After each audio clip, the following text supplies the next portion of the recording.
ഈ വിമാന സർവീസുകളൊക്കെ റദ്ദായ പ്രത്യേക സാഹചര്യത്തിൽ പ്രതിസന്ധിയിലായ യാത്രക്കാർക്ക് ആശ്വാസമായിട്ട് എത്തിഹാദ് റെയിൽ പ്രത്യേക പാസഞ്ചർ സർവീസുകൾ നടത്തി.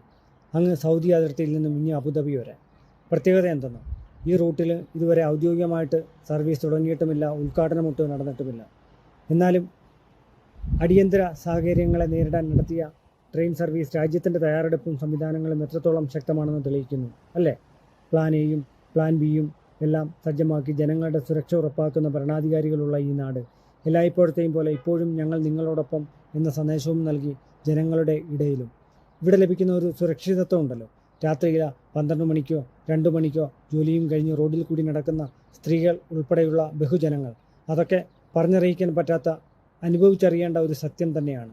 ജനങ്ങളെ ഹൃദയത്തിൽ വെച്ച് നടത്തുന്ന ഒരു നേതൃത്വത്തിൻ്റെ ശക്തിയാണ് ഈ രാജ്യം. ഇപ്പോഴുള്ള ഈ പ്രതിസന്ധി ഉണ്ടല്ലോ, സൂര്യനെ മായ്ക്കാൻ കാർമേഘങ്ങൾക്ക് അങ്ങോളമാകില്ലല്ലോ.